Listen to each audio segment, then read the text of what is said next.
Mesdames et messieurs, bonjour. Merci de rester fidèles au programme de Walfadjri. Bienvenue à votre émission Perspective 2012 qui reçoit pour son 3e numéro Macky Sall, président de l'APR, ancien Premier ministre du Sénégal et candidat à la présidentielle sous la bannière de la coalition Macky 2012. Monsieur le Premier ministre, bonjour. Bonjour.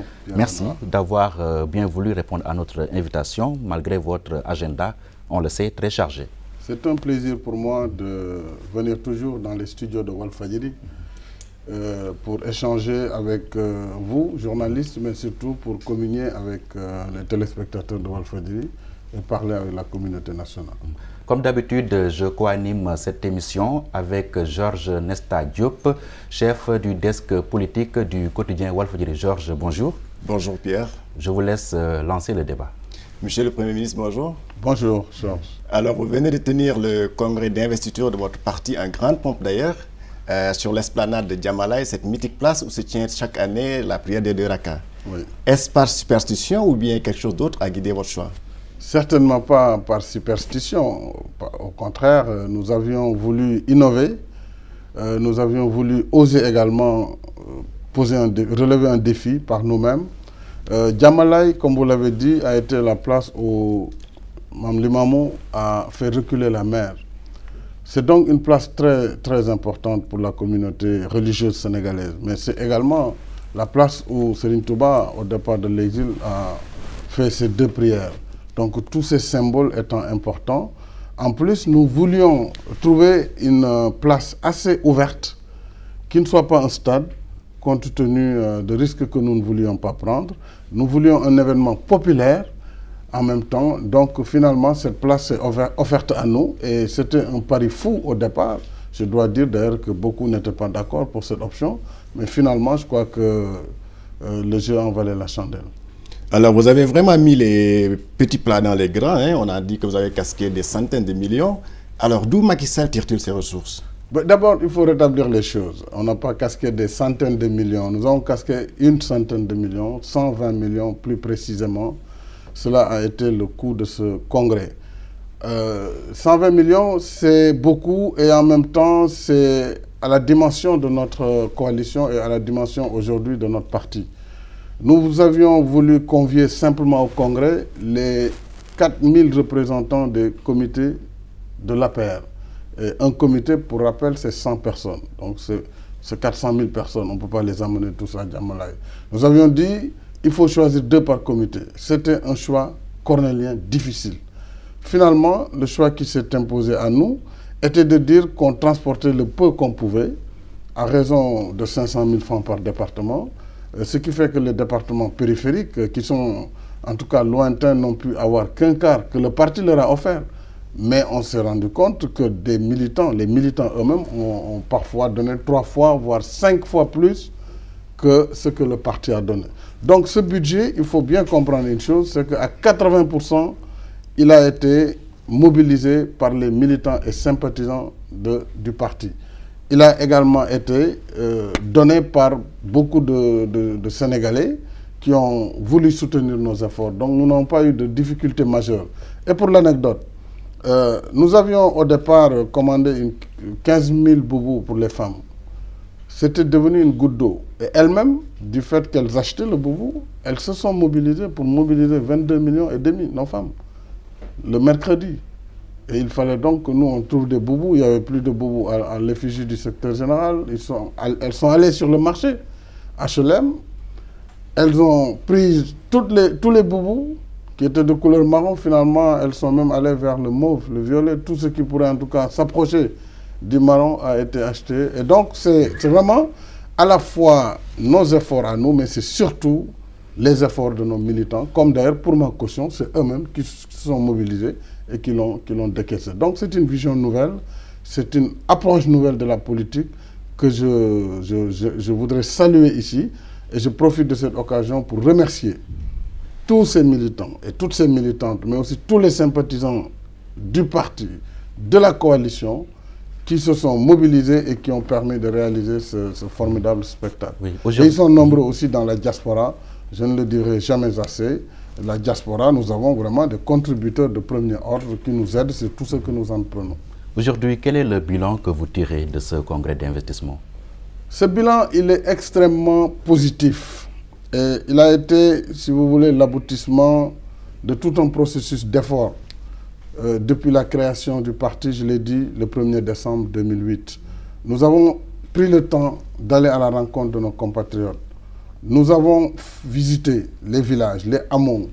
Nous avons visité la diaspora la plus lointaine pour être à l'écoute, pour regarder, pour entendre, apprendre de nos compatriotes l'état des difficultés du pays, la nature de la demande sociale, ce que l'État a fait et ce que l'État n'a pas fait.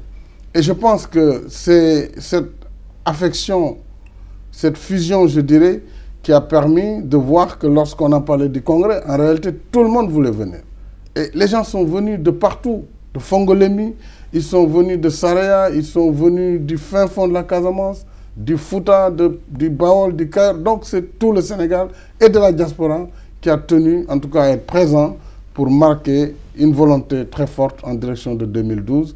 Je voudrais, en cet instant, leur exprimer à tous ma profonde gratitude, les remercier et les encourager à persévérer dans cette voie, puisqu'il est clair qu'à partir de samedi dernier, quelque chose de nouveau est né, parce que c'est la première fois quand même dans l'histoire politique qu'un parti d'opposition, à travers un congrès d'investiture, puisse mobiliser, et sa coalition, une foule aussi nombreuse, aussi déterminée et aussi engagée, parce qu'il s'agissait d'une foule qui était venue répondre à l'appel d'un leader. Vous êtes le candidat de la coalition Macky 2012, je l'ai dit à l'entame, mais quels sont ses atouts? Autrement dit, que représente cette coalition par rapport aux autres?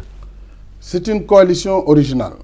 D'abord, je suis avec 29 partis politiques au jour d'aujourd'hui et 4 mouvements citoyens, compte tenu des mouvements de soutien. Parce que là, nous en aurons, et nous en avons déjà plus d'une trentaine de mouvements de soutien dans différentes zones. Mais la coalition, c'est la fédération de leaders de partis politiques issus d'une part de Benno Siggil Sénégal, mais issus aussi de la CAP 21, il ne faut pas le rappeler. Dans cette coalition, il y a des leaders qui étaient dans la CAP 21. Issus du mouvement des partis non alignés, mais issus également des partis indépendants. C'est donc sur toute la règle que nous avons un spectre assez élargi de partis qui ont accepté de mettre de côté les aspects partisans et qui ont compris que la patrie importait plus que nos partis. Et qu'ensemble, nous pouvions agir, ensemble, nous pouvions transformer positivement notre Sénégal. C'est à la portée des Sénégalais, c'est à la portée de notre coalition. Et la qualité des hommes et des femmes qui constituent cette coalition me réconforte sur, en tout cas, les efforts que je dois mener pour accompagner ce mouvement. Oui. Mais que pèse-t-il concrètement sur le plan électoral, ces partis et autres mouvements qui vous soutiennent? Je voudrais vous retourner la question, que pèsent les autres? Pour qu'on se demande ce qu'eux, ils pèsent. Que pèsent les autres? Attendons les élections pour voir ce que ces partis dans la coalition Macky 2012 pèsent. Vous savez, le poids des partis est très relatif. Puisque les partis naissent, grandissent et meurent. C'est le cycle de vie. Aujourd'hui, il y a des partis qui sont dans la pente décadente et qui vont sombrer au soir du 26 février. D'autres vont naître et nous sommes dans cette dynamique en mouvement. Donc attendons et ne faisons pas de caractérisation. Les partis politiques sont d'égale dignité. Les leaders sont d'égale dignité. Moi, je me réjouis de pouvoir cheminer avec des hommes et des femmes de qualité.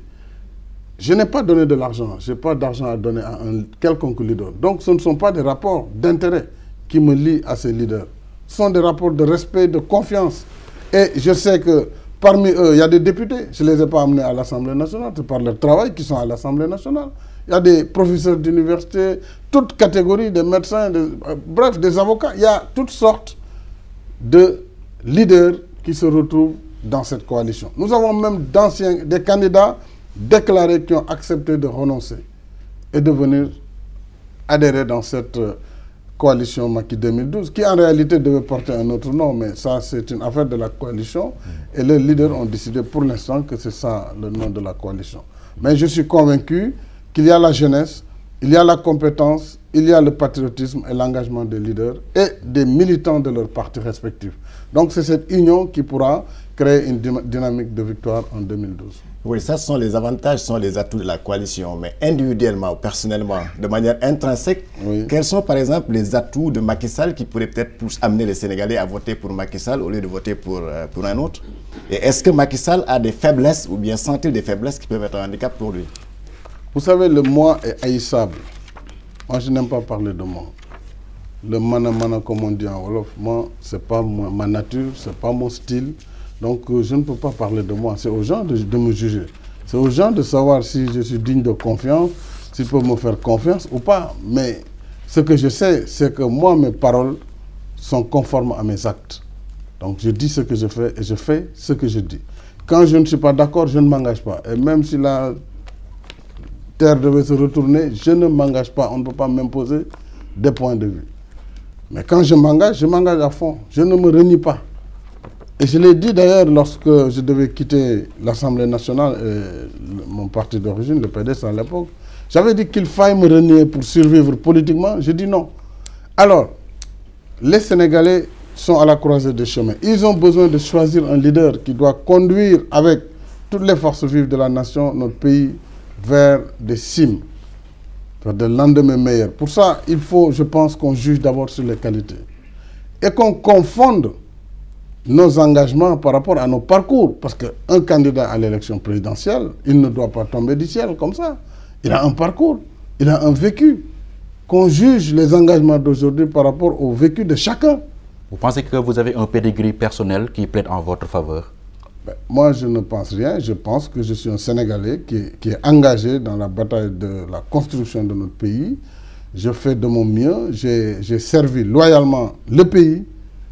J'ai été suffisamment honnête dans mon engagement pour le Sénégal et je pense que sur cette base, je suis fondé à pouvoir poursuivre cet objectif de servir davantage et au niveau le plus élevé. Oui.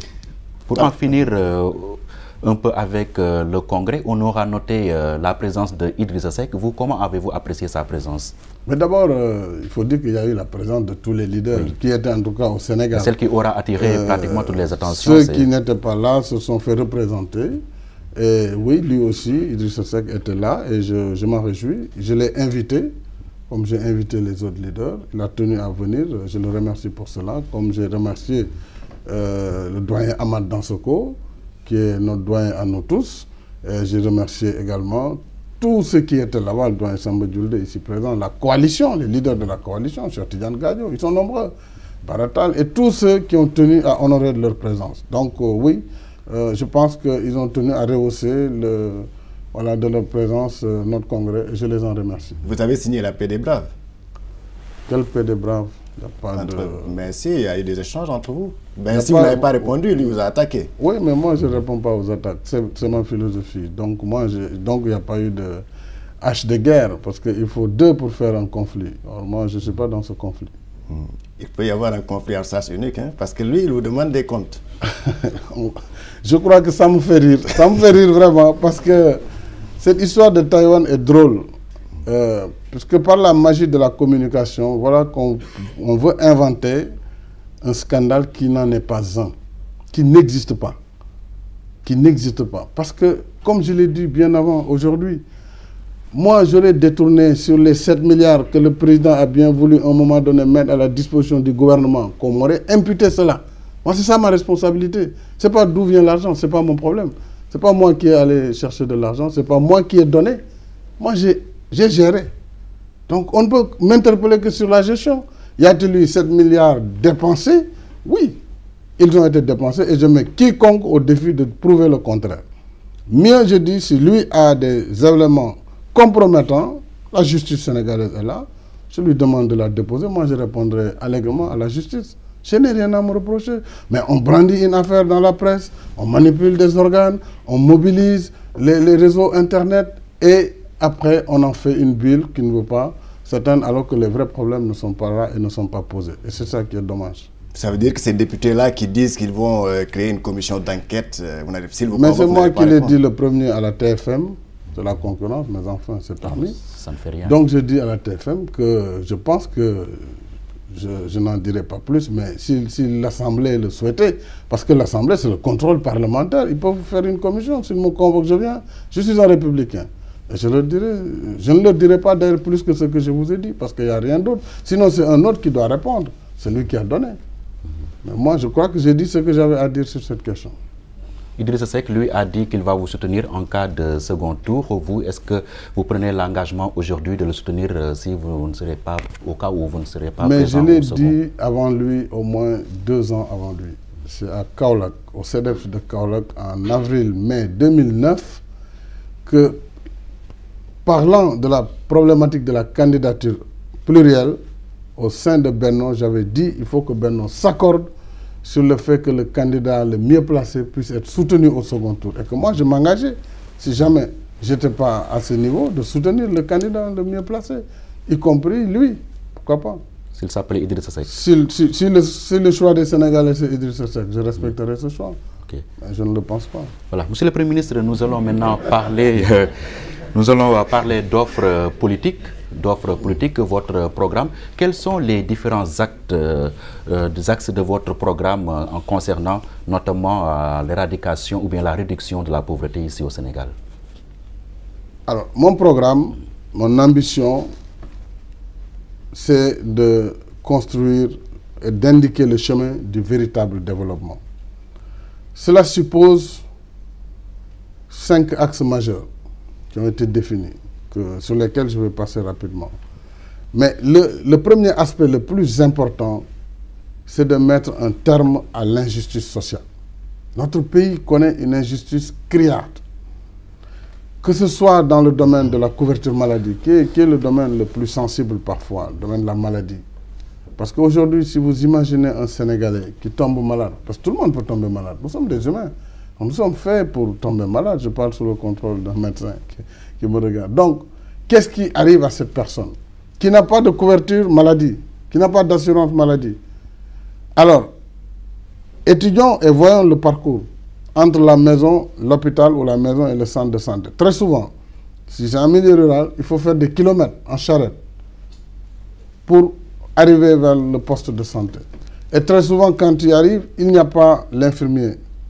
Ou même si l'infirmier est là, il n'y a pas de médicaments, il n'y a que l'ordonnancier pour essayer de remonter jusqu'au chef-lieu d'arrondissement, jusqu'au chef-lieu de département, se voir délivrer une ordonnance kilométrique. Parce qu'avant toute chose, on vous dira allez faire une radiographie, allez faire un scanner. Mais croyez-vous qu'un Sénégalais qui a moins de 500 francs par jour, et parfois qui ne l'a même pas, peut-il faire face à une telle situation?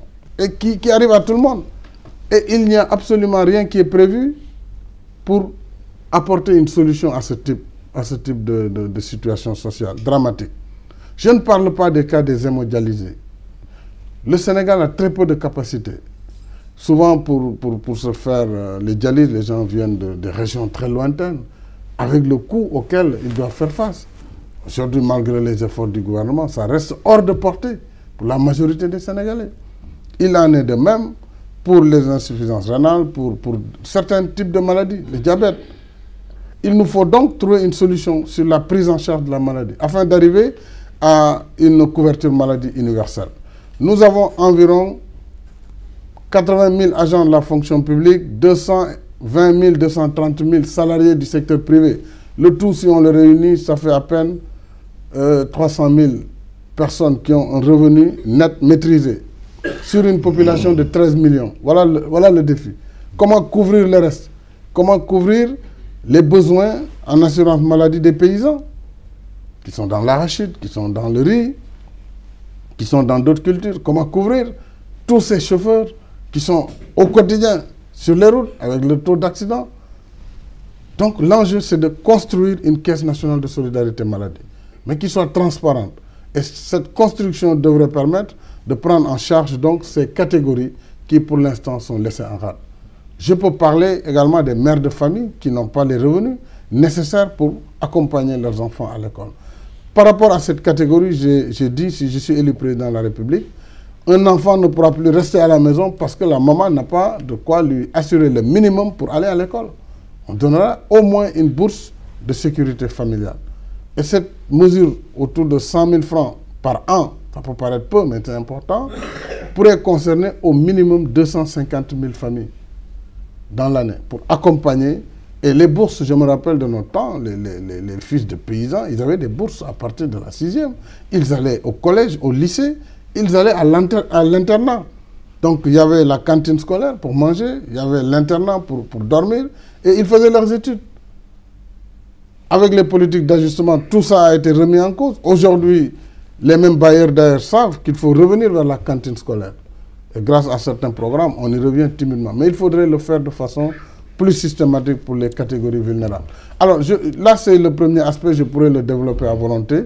Mais nous avons décidé, avec la coalition, d'organiser des caravanes à travers le pays et la diaspora pour expliciter davantage, de venir dans les médias, pour en tout cas approfondir. Le deuxième axe, c'est de construire les bases du développement. Parce qu'un développement suppose vraiment des infrastructures. Vous avez d'abord les routes. Mais les routes, ce n'est pas que l'autoroute, ce n'est pas aussi que la corniche la plus belle. Mettre une centaine de milliards sur moins de 20 km, ce n'est pas ça le développement.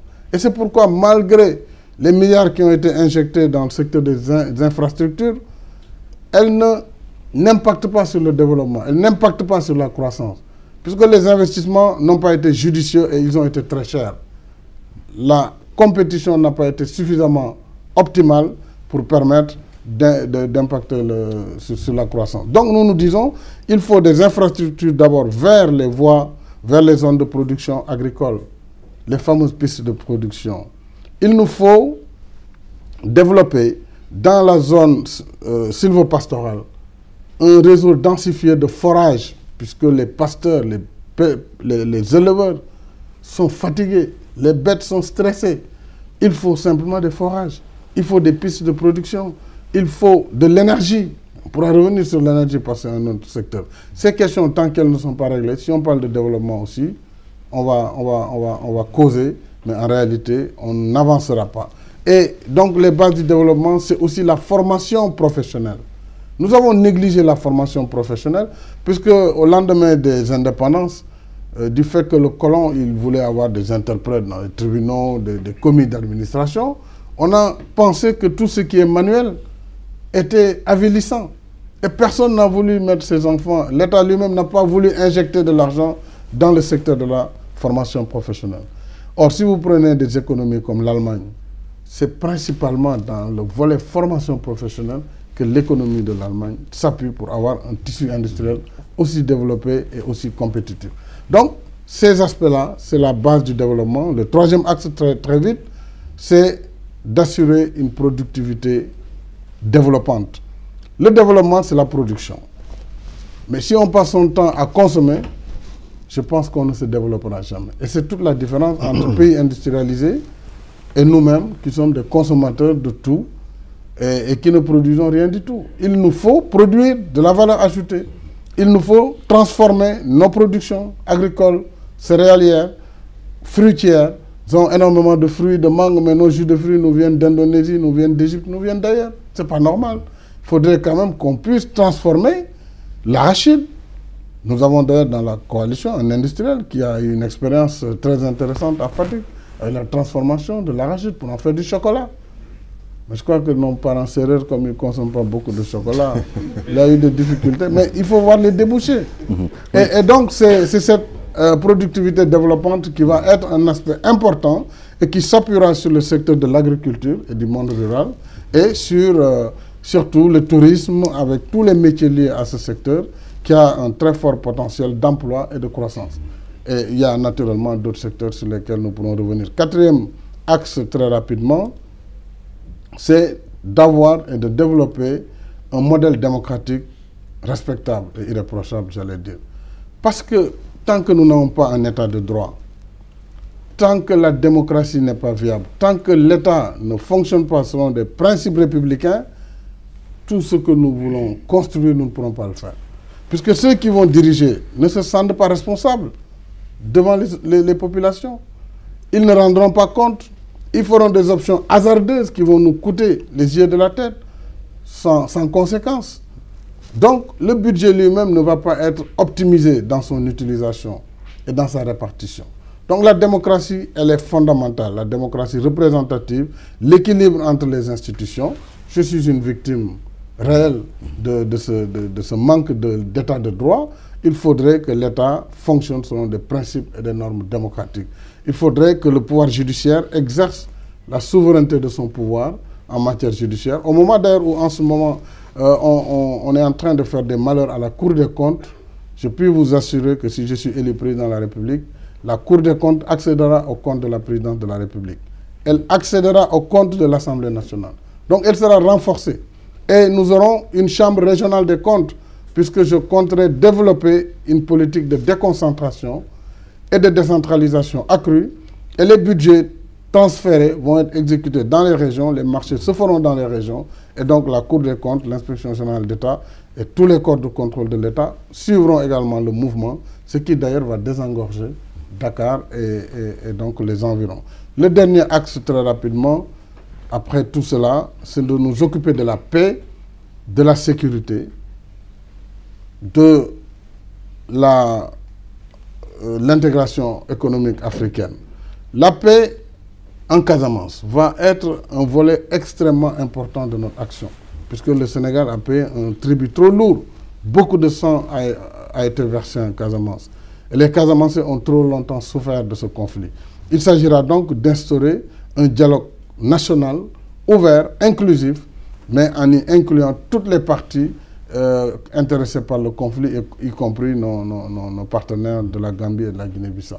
C'est ça pour vous la solution qui pourrait mettre à terme cette crise-là? C'est la recherche de solutions.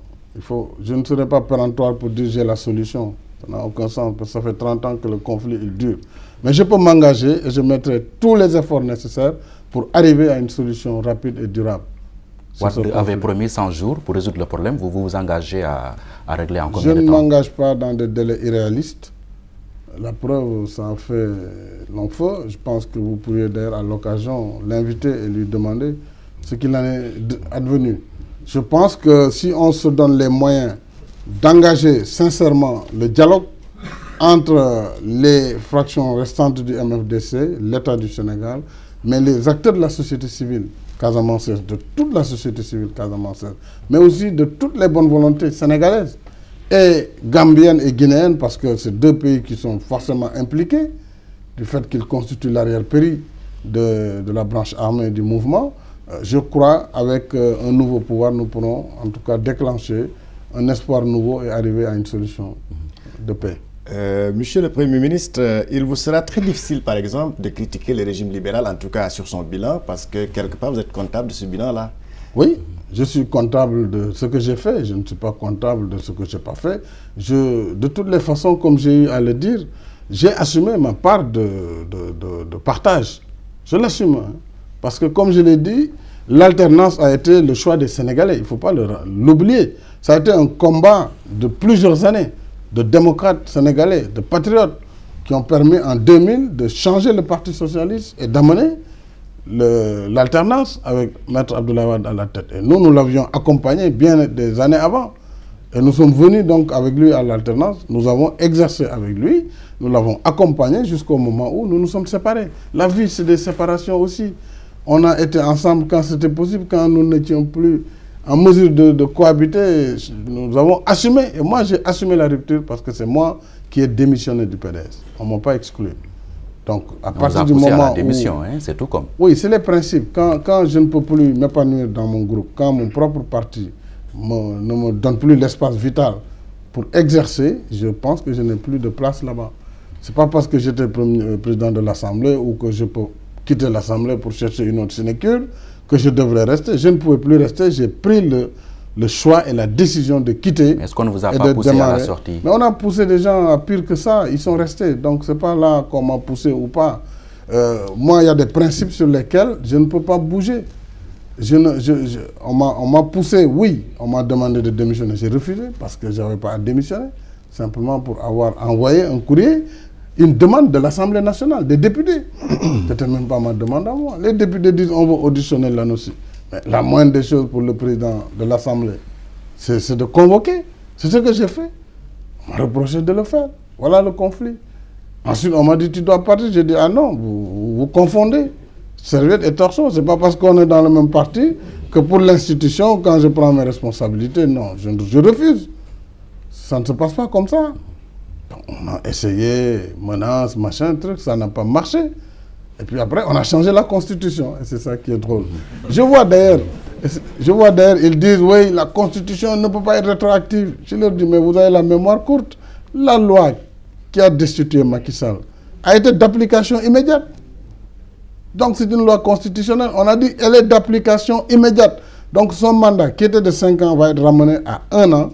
Ils ne se sont pas arrêtés là, mais ils ont pris une autre loi du règlement intérieur pour dire, maintenant d'ailleurs les députés ils peuvent virer le président quand ils le veulent. Donc ils votent et il est destitué. Donc franchement, je pense qu'aujourd'hui, les 2 mandats, on ne peut pas y revenir. On ne peut pas y revenir, c'est très clair comme l'eau de roche. Okay. Le président n'a pas droit à un 3e mandat et il ne peut pas être candidat en 2012. Okay. Vous avez cité tout à l'heure l'ANOCI piloté par Karim Wade. Il est cité dans plusieurs scandales financiers. En cas d'élection, est-ce qu'il va rendre des comptes, le fils du président? En cas d'élection de Macky Sall, je veux dire. Oui, si je suis élu président, la première chose que je ferai, c'est l'audit des comptes de la nation et de la République. Il faut que je sache dans quel état j'ai trouvé le Sénégal. Point de vue d'abord des engagements financiers et extérieurs. Quel est le niveau de la dette? Quels sont les niveaux des engagements? Ensuite, on passera au grand projet pour faire l'audit. On passera au foncier pour faire l'audit. Donc, attendons de faire ça. Mais moi, je ne veux pas faire de procès d'intention. Parce que ce n'est pas ça mon objectif.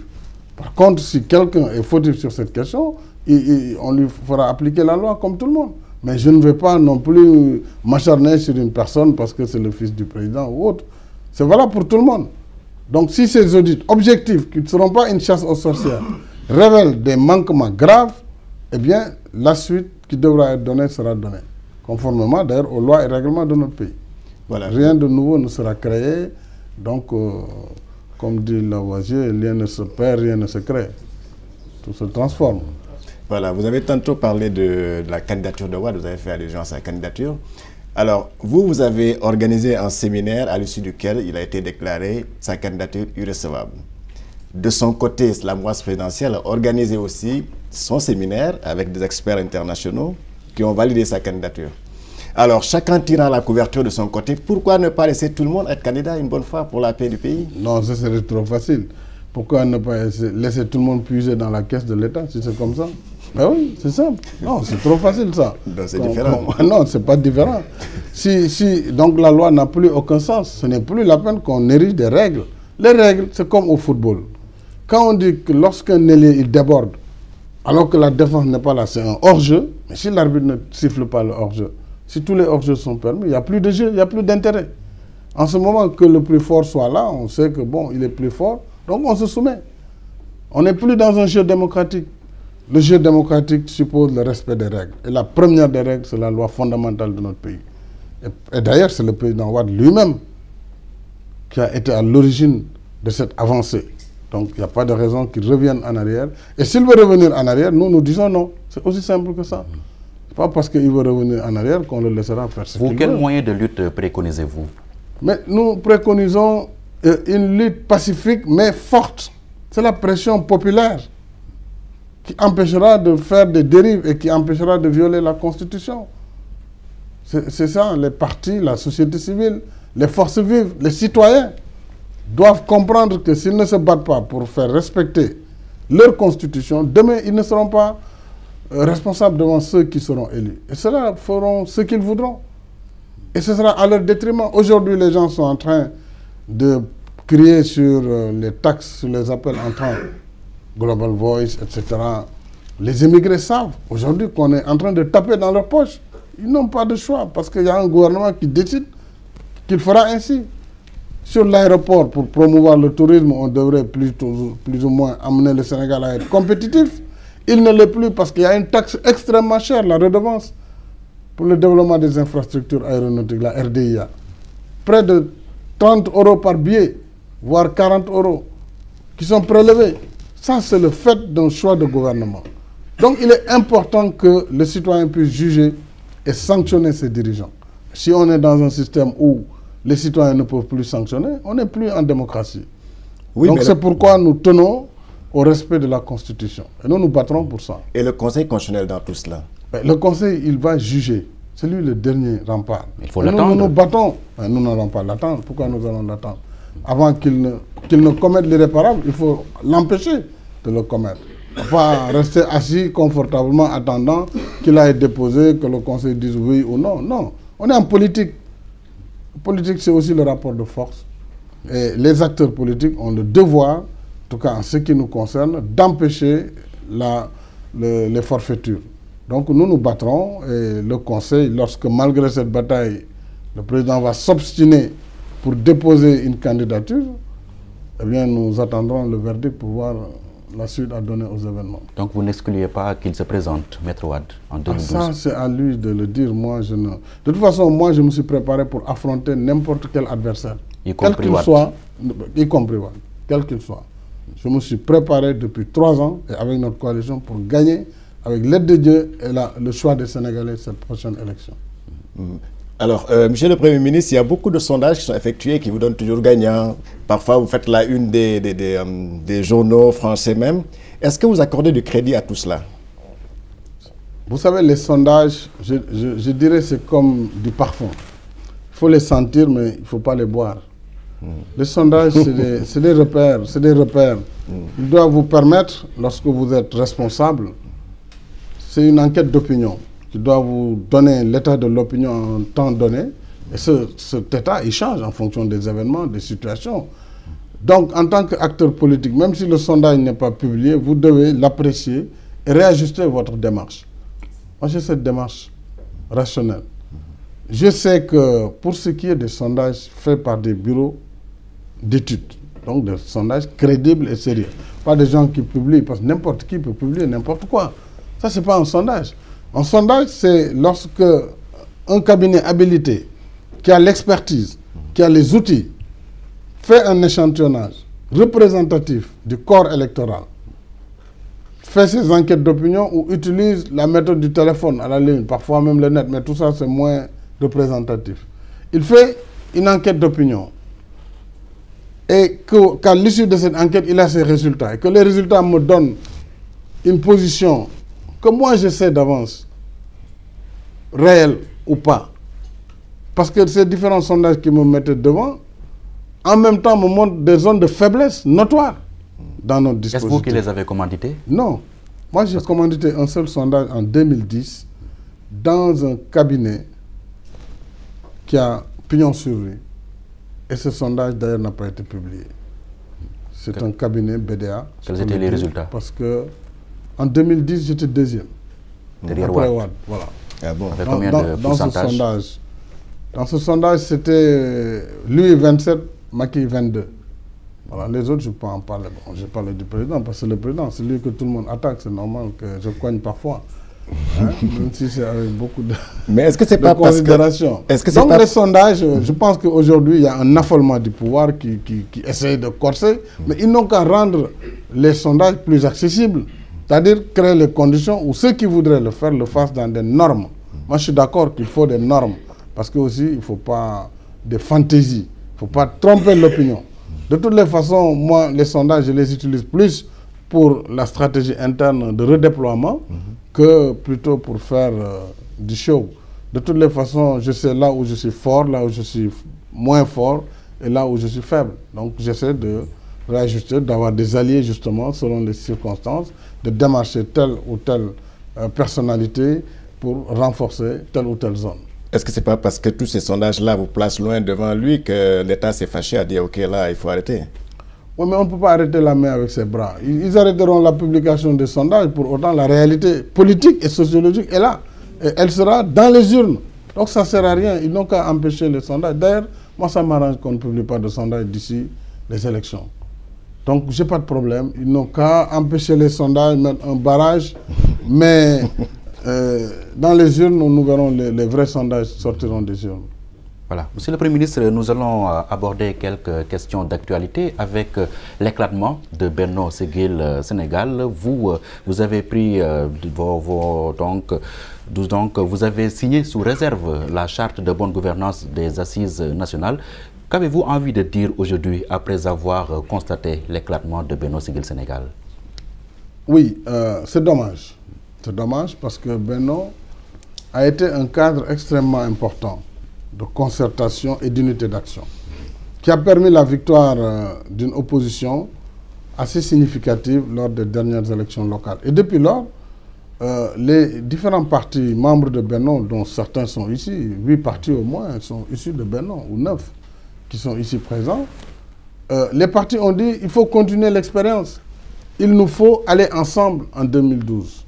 Donc nous avons travaillé ensemble sur beaucoup de sujets et nous avons endossé ensemble les conclusions des assises. Et je dois rectifier, j'avais eu des réserves au départ avec le président Mbow, c'était sur la question de la nature du régime. Et lorsqu'il m'a assuré que le débat était ouvert, donc la réserve a été levée. Donc je n'ai pas de réserve, nous avons signé la charte de la gouvernance démocratique issue des assises nationales.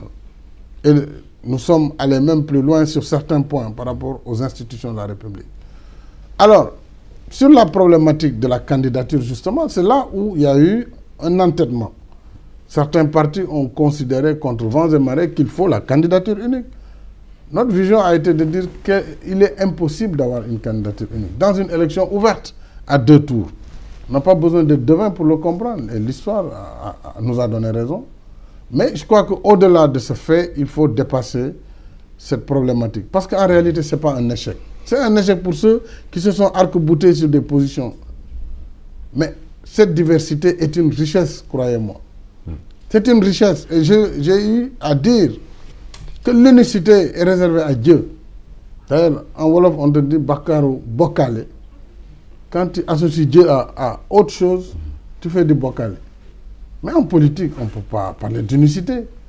Qui peut être unique ici parmi nous? Nous sommes pluriels, mais unis dans la diversité. Donc, la force de l'opposition devrait être plutôt dans cette diversité et dans un cadre de partenariat qu'il faut définir pour d'abord la complémentarité des moyens dans la représentation dans les bureaux de vote, dans éviter des conflits inutiles entre candidats de l'opposition. Et je crois que c'est comme ça que nous pourrons au second tour prendre le meilleur d'entre nous. Comme en 2000, ça a été le cas. En 2000, le candidat de la CA 2000 a été le meilleur. Les autres l'ont soutenu, il est passé. En Côte d'Ivoire, c'est ce qui s'est passé. Donc on ne peut pas réinventer la roue sur des principes qui n'existent nulle part. Donc ceci est un enrichissement et il faut dépasser ces querelles stériles qui ne nous avancent pas et qui font croire que Benno a éclaté. Oui, Benno n'a pas eu de candidat unique, mais Benno n'a pas éclaté. Parce que prochainement, nous allons nous retrouver pour quand même définir un cadre de partenariat pour les élections. Aujourd'hui, il y a une polémique autour du label Benno Siggil Sénégal. Moustapha Niasse et Tanor Dieng, chacun se réclame de Benno. Macky Sall est-il le candidat de Benno Siggil Sénégal en un mot? Si vous voulez dire être candidat de Benno parce que j'étais Benno, oui, je suis Benno à l'origine, tout comme certains partis ici. Nous sommes des membres fondateurs de Benno, on l'oublie. Mais il y a des partis qui ont fait de Benno leur propriété privée. Moi, je leur laisse. Je ne suis pas dans ce conflit vraiment de paternité, candidat de Benno. Non, je ne serai pas. Nous avons une coalition qui est très bien, qui va chercher à s'élargir davantage. Donc, vous ne nous entendrez pas dans ce conflit de candidat de Benno ou pas candidat de Benno. Néanmoins, quand nous sommes Benno, qu'on nous laisse au moins ce privilège. Hein? Au moins, quand même, qu'on se dise partie de membres de Benno. Ça, on ne peut pas l'effacer. Parce que c'est l'histoire. Nous avons été fondateurs et nous avons assumé nos devoirs et notre solidarité envers Benno. Maintenant, le candidat de Benno, nous, on peut laisser ce conflit à un autre niveau. Et je souhaite d'ailleurs que cet autre niveau aussi dépasse cette question, puisque tous peuvent se réclamer de Benno. Pas de raison que l'un soit candidat de Benno et pas l'autre. Ça aussi, il faut dire les choses telles qu'elles sont. Voilà, mais est-ce que cette pléthore de candidatures-là, comment vous la faites? Quel est votre commentaire sur la pléthore? Est-ce que ça, c'est un moyen pour venir à bout du président Wade s'il est candidat ou du candidat du PDS? Mais vous savez, d'abord, il n'y a pas pléthore. On est à 20 déjà. Non, il n'y a pas pléthore. Moi, je ne sais pas s'il y a 20, mais déjà à Benno, où vous avez 40 partis, il y a combien de candidats? 3 ou 4. Si on met même Cheikh Bamba Dièye, même Talla Sylla, il était à l'origine de Benno. Ça fait 5. Vous allez dans toutes les démocraties avancées, les primaires, c'est 6, 7, 8 candidats au sein d'un seul parti. Et c'est une compétition rude qui permet finalement de choisir le champion du parti. Alors laissez-nous quand même le choix d'exprimer nos différences. Il n'y a pas de problème. Ce qui se passe ici, c'est exactement ce qui se passe partout ailleurs. Pourquoi voulons-nous être aussi différents par rapport au reste du monde? Je vous rappelle qu'en 2000, il y a eu 9 candidats à l'élection présidentielle, 9 ou 11. Et dans chaque élection au Sénégal, il y a au moins près d'une dizaine de candidats. Attendez le dépôt pour savoir le nombre de candidats. Parce qu'aujourd'hui, nous avons des candidats qui ont renoncé volontairement pour aller dans une nouvelle... Il y a le professeur Babacar Sam, ici présent, était candidat, le professeur Aaron Ndofène Diouf, des États-Unis. Je ne peux pas encore préjuger de son choix final, mais il me semble que nous sommes en train de travailler de façon très très proche pour arriver à des convergences. Donc attendez le dépôt des listes pour savoir finalement combien de candidats il y aura. Mais que Benno prenne 3 candidats, moi je trouve que c'est même encourageant. Parce que quand même 40 partis, s'ils arrivent à se retrouver autour de 3 pôles, c'est des pôles enrichissants. C'est très important. Maintenant, que ceux qui pensent que oui, Benno a éclaté, oui, il n'y a pas un candidat unique, je dis cela, ce ne sont pas de vrais militants du Benno. Parce que si quelqu'un ne peut pas se retrouver derrière Macky Sall, derrière le candidat Ousmane Tanor-Dieng, derrière le candidat Moustapha Niasse ou Cheikh Bamba Dièye ou Talla, se disant électeur de Benno, c'est qu'il n'en est pas un. Et si un candidat autre de l'opposition ne se retrouve pas derrière aussi ces candidats de Benno, mais derrière les autres candidats indépendants ou politiques, c'est que ce n'est pas quelqu'un qui veut le changement. Donc aujourd'hui, que tout le monde se prépare à aller voter, que tout le monde fasse voter autour de lui et que le changement s'opère en février 2006. Monsieur le ministre, monsieur le Premier ministre plutôt, quelle lecture faites-vous de la descente dans l'arène politique de tous ces mouvements citoyens-là, dirigés par exemple comme Youssou N'Dour, Bara Tall? Est-ce la faillite de la classe politique ou bien c'est parce que c'est... on est dans un... je ne sais pas comment le dire, mais peut-être les choses vont changer bientôt au niveau de la classe politique. Non, il n'y a pas de faillite de la classe politique. Il n'y a jamais eu de faillite de la classe politique. Et la classe politique ne faillira pas. Mais Youssou N'Dour, je crois, a bien trouvé le mot. Fait que Motibole. Aujourd'hui, Youssou N'Dour est populaire. La politique, c'est la représentation. Il peut être tenté quand même. Bon, il y a un artiste à Haïti qui a fini par gagner, par devenir président de Haïti. Bon, ça peut créer des vocations. Mais chaque pays est un cas particulier. Donc, mais il est libre, c'est un citoyen. S'il estime qu'aujourd'hui, au-delà de son talent musical, de son talent également en tant que chef d'entreprise, il a un projet pour le Sénégal, pourquoi pas? Moi, je dis, laissez les Sénégalais juger. Faites confiance à l'intelligence de nos compatriotes. Ils savent nous juger tous. Donc, que l'on soit 20, 25, 10, ça n'a aucune espèce d'importance. C'est les Sénégalais qui décideront. Quand Molendoy, quand le par rapport à la fonction de président de la République, dans ce contexte particulier de 2012, est le mieux à même de conduire les destinées du pays. Mais ça, c'est une valeur que seul détient le peuple sénégalais. C'est sa souveraineté. Donc, laissons le peuple apprécier. Moi, je ne ferai pas de jugement sur Youssou N'Dour ou sur un autre. Ils sont libres, comme moi, d'être candidats. Okay. S'ils le veulent. Oui, de plus en plus, l'idée d'une candidature de substitution est agitée au PDS. Êtes-vous prêt à devenir ce fameux candidat qui remplacerait Abdoulaye Wade en cas d'invalidation de sa candidature? Mais vraiment, Pierre-Edouard, c'est incroyable parce que moi, une très belle coalition vient de m'investir comme candidat. Et on est en politique, tout reste mais possible. On est en politique, mais dans la politique, il y a l'éthique. Il y a l'éthique. Moi, je ne serai pas le candidat du PDS. Si le PDS n'a pas de candidat, c'est son problème. J'ai déjà dit, je n'exclus pas maintenant que des gens du PDS viennent nous soutenir. Mais ça, je l'encourage même. Parce qu'à la base, c'est ce que je fais tous les jours. Et je suis en contact avec des responsables, des militants au quotidien. Parce que c'est des Sénégalais quand même. Donc s'ils peuvent venir, mais ils sont les bienvenus, comme les autres Sénégalais qui sont dans d'autres bords. Mais de là à dire, moi je ne suis pas dans des deals. Je ne suis dans aucun deal. Je n'ai jamais été dans un deal en politique. Je le dis ici devant votre télévision. Donc cette histoire du PDS, candidat ou pas, ça regarde le PDS. Moi, depuis que j'ai quitté le PDS, je vous ai dit, je ne regarde pas le rétroviseur. Quelqu'un m'a dit un jour, mais un conducteur doit quand même regarder le rétroviseur. Je regarde droit. Donc vraiment, moi je ne suis pas dans ce schéma de plan B, plan C, plan je ne sais quoi.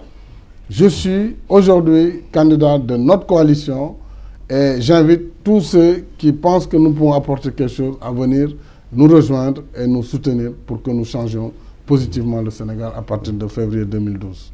Est-ce que vous ne risquez pas de favoriser le phénomène de la transhumance qu'on a tant décrié durant non, les 12 ans de l'alternance? Ce n'est pas la transhumance. Dès lors que les gens viennent avant la victoire, bon, c'est vrai que souvent on a tendance à dire les rats, lorsque les rats quittent le navire, c'est que voilà, le naufrage est imminent.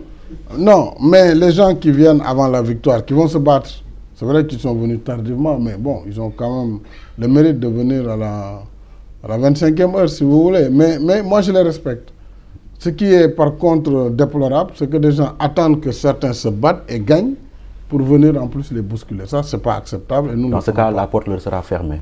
En tout cas, elle ne sera pas fermée, mais ils seront derrière, ils vont faire la queue. Ils vont attendre le temps que cela nécessitera. Hein? Ils feront aussi leur parcours en ce moment de combattants, mais dans les rangs. Mais on ne peut pas continuer à faire la transhumance telle qu'elle se pratique aujourd'hui, parce qu'il faut mettre de l'éthique dans tout ça. Il faut que les gens reviennent aux valeurs.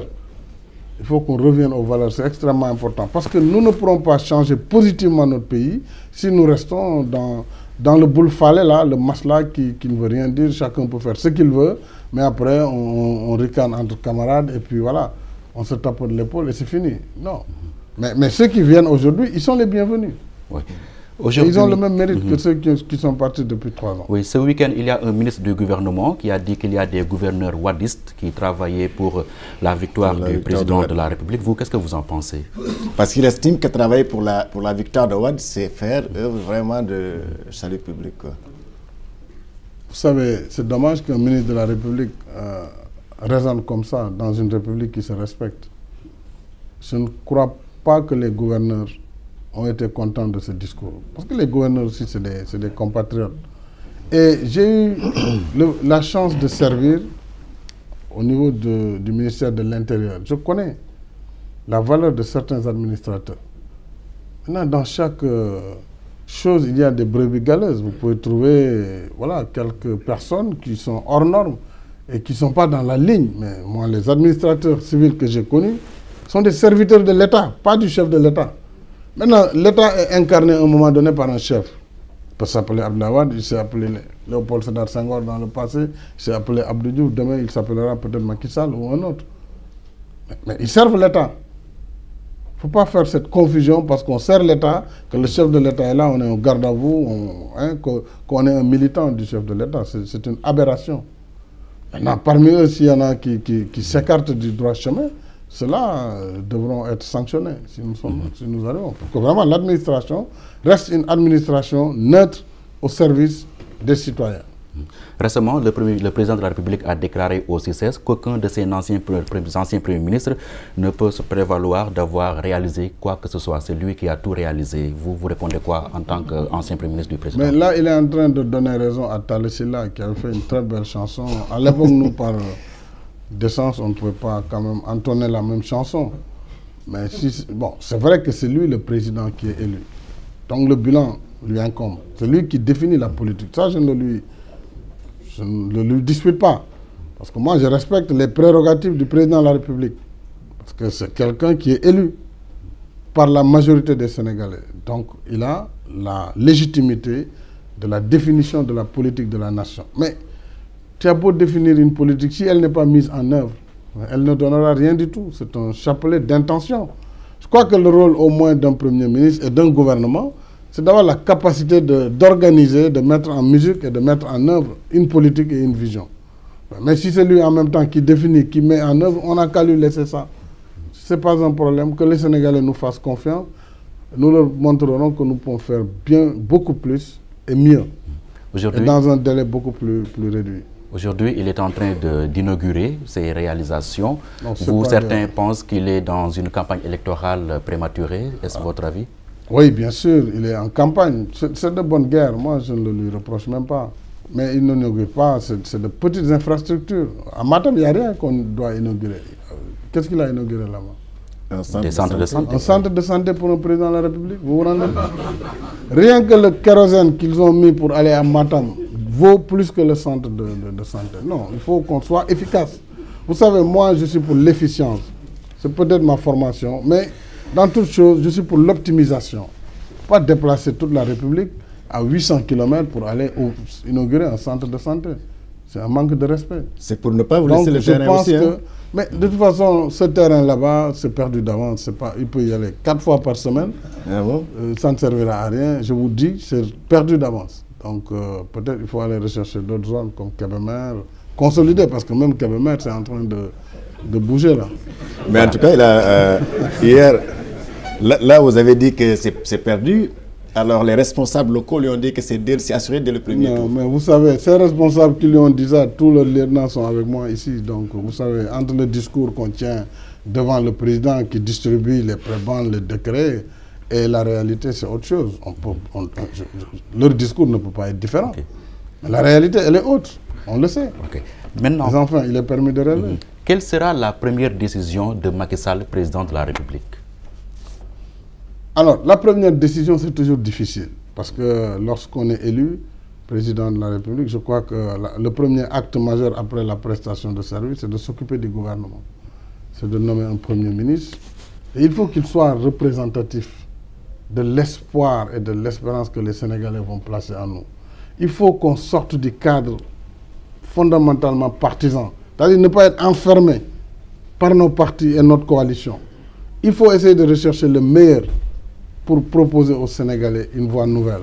C'est pareil pour le gouvernement. Il faudra vraiment un gouvernement de large rassemblement, mais restreint de combien de membres dans son nombre.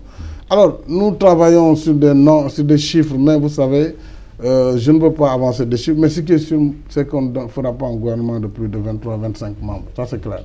Donc, parce qu'on va rester dans l'efficacité. Et à travers cela, il faudra prendre des actes nouveaux. Ce sera d'abord la suppression du voyage en première classe au Sénégal, parmi les actes premiers que je prendrai. Ce sera également la levée de l'interdiction d'importation des véhicules de plus de 5 ans. C'est un engagement fort que j'ai pris avec la diaspora et c'est une mesure qui sera prise immédiatement. C'est une série de mesures qui vont s'enchaîner parce que nous y travaillons sur des modèles, sur la réforme de la justice, sur la réforme du Conseil constitutionnel. Je proposerai que le nombre de sages puisse passer de 5 à 7 avec un choix de 3 par le président de la République, dont le président du Conseil, que l'Assemblée nationale propose 2, dont le groupe de l'opposition puisse proposer l'un et le groupe majoritaire 1, et que les pairs, les magistrats eux-mêmes, puissent proposer les 2 autres. Ça nous donnerait déjà une chambre plus représentative. Pour le Sénat, nous avons pensé que dans le cadre des missions du Sénat, et si on modifie les règles de cooptation, nous pouvons maintenir l'institution parce qu'elle a vocation à développer et à représenter les collectivités locales. Et comme nous voulons une décentralisation plus accrue, plus proche et plus forte, en ce moment, le Sénat pourrait être maintenu, mais on ne pourra plus voir le président nommer 66, c'est-à-dire 2/3 des sénateurs. Il faudra qu'ils soient tous élus, ou tout au moins qu'on permette un filet inférieur au quart qu'il pourra désigner. Okay. Oui, votre programme, il est ambitieux, mais est-ce que vous avez évalué son coût et qui va supporter ce coût? Oui, nous avons évalué le coût puisque nous travaillons de façon sérieuse, rationnelle. Nous ne faisons pas un chapelet de promesses qui ne veut rien dire. Nous avons évalué que sur les 7 premières années, nous allons mobiliser pour le budget d'investissement, parce que c'est ça qui est important, le budget de fonctionnement, on pourra y revenir. Mais sur le budget d'investissement, 8 000 milliards de francs vont servir, en tout cas, à mettre du capital humain dans le pays. Et donc, ce sera l'investissement pour le monde rural, 2 000 milliards. Le monde rural, c'est l'agriculture, mais aussi c'est l'élevage et c'est les infrastructures. On risque de s'endetter. On ne va pas s'endetter outre mesure, c'est parfaitement dans les dispositions. Si vous réduisez le train de vie de l'État, la voilure qui est lourde et budgétivore, et la confiance qui sera rétablie, nous avons absolument les moyens de rassembler ces montants. Elles ne sont pas hors de portée. Avons-nous ici votre directoire de campagne? Nous avons la coalition politique. Le directoire de campagne n'est pas encore constitué puisqu'il faudra articuler entre la coalition, les leaders qui la forment, les experts qui m'accompagnent dans différents domaines, qu'il s'agisse du domaine de la communication, du domaine de la stratégie électorale elle-même, de la logistique, des finances et autres, trouver également la bonne articulation des porte-paroles pour définir cet organigramme qui n'est pas encore fait. Mais nous travaillons sans parler. Et je pense que le plus important, c'est ce que nous faisons et non pas ce que nous disons. Donc, la question du directoire n'est pas encore résolue, mais on y arrive progressivement. Oui. Votre directeur de campagne, vous l'avez déjà identifié? Non, c'est ce que je viens de vous dire. Je n'ai pas de directeur de campagne au moment où je vous parle. Je ne sais pas si j'en aurai, mais j'aurai les personnes indiquées pour faire la mission dans le cadre d'une équipe collégiale. Et c'est cela l'important pour nous. Travailler ensemble pour atteindre les objectifs. Dernière question. À combien estimez-vous vos chances d'être élu président en 2012? Ça, Dieu seul le sait, les Sénégalais sauront. Vraiment, je ne sais pas comment évaluer. Mais si c'était une probabilité, je dirais, elle est de l'ordre de 1. La probabilité de 1, c'est l'événement certain. Je parle sous le contrôle du professeur Samba Djoulé. Donc, il y a l'aléatoire, il y a le certain. Je pense s'il n'y a pas de fraude, si l'élection est ouverte, nous la gagnerons, Inch'Allah. Voilà. Macky Sall, merci. Vous êtes le président de l'Alliance pour la République, ancien Premier ministre du Sénégal et candidat de la coalition Macky 2012. Merci à Georges Nesta Diop, chef du service politique de Walf Quotidien. Ainsi prend fin ce 3e numéro de Perspective 2012. Merci de l'avoir suivi. Au revoir.